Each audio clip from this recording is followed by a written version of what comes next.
Growing up, I didn't really have any exposure to hunting at all. It wasn't even on my radar. It wasn't a thing. It wasn't something I was exposed to or even aware of. And it really wasn't until I moved to southern Utah when I was 14 years old that I got exposed to it. My first exposure with hunting was that first fall we were there. We'd drive around on the opening weekend of the hunt, and every outdoor basketball hoop had a deer, it seemed like, hanging from the hoop. And that was kind of a culture shock for me because it isn't something that I was exposed to when I was young. And so to see these dead deer hanging from a basketball hoop outside of just about every house was kind of a little bit of a shock. Ryan Michler is considered today a man's man. Why wouldn't you call him that? He runs a platform called Order of Man, calling men to be the best they can be for themselves and their families.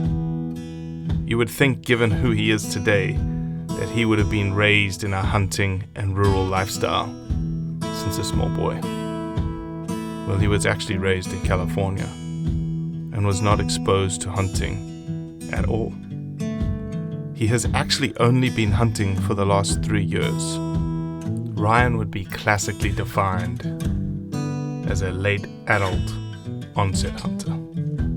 His wife technically has more hunting experience than he does. But coming to hunting late has afforded him a unique perspective to why he actually hunts and why it's so important to engage his family into this lifestyle.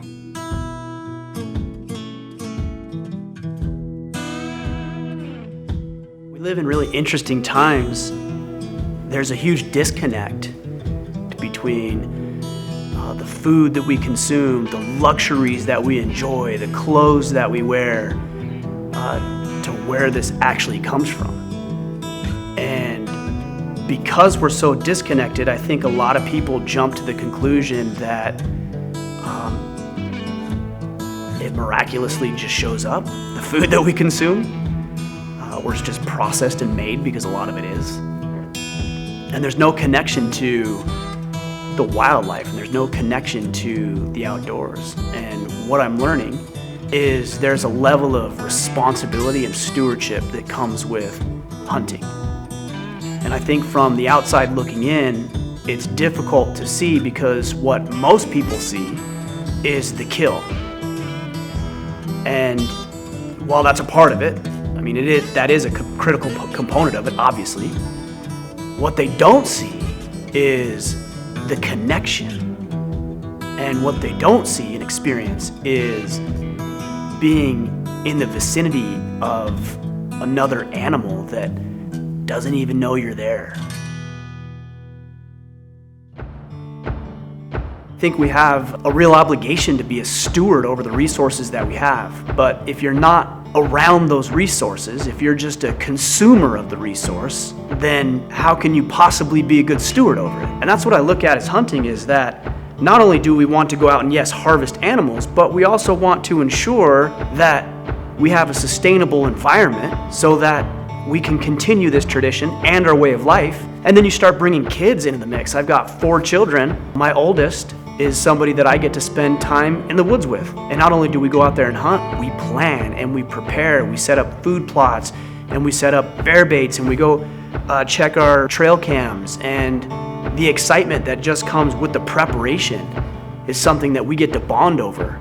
And then we feel like we have a real responsibility for it because we've invested time and energy and resources into ensuring that when the time comes, we'll be a success.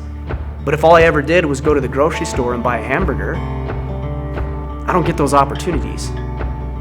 And I don't get to see what nature is really about. I've been hunting for 3 years. I've hunted in Minnesota, Texas, Utah, Maine, Arizona, Hawaii, and I've had so many incredible experiences, a lot of heartache, a lot of frustration, a lot of disappointment, but I wouldn't trade that experience because the benefits have outweighed the challenges. I remember being on hour-long stalks and it not panning out, and then taking this walk of shame almost back to your camp or with your other hunting buddies.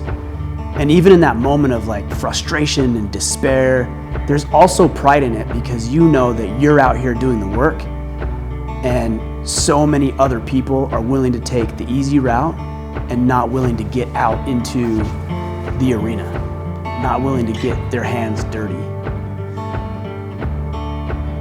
And I take pride in that.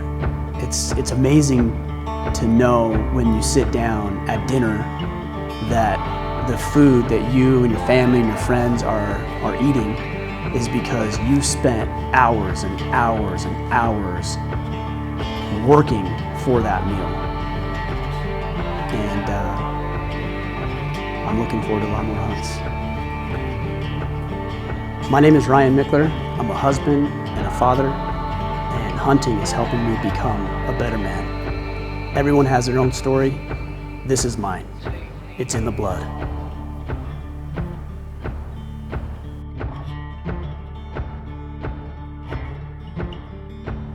Most complicated answer. Most complicated hunt? Most complicated answer. Oh, answer, okay. Yeah, answer. Okay. Just like, not answer. Answer, sorry, answer.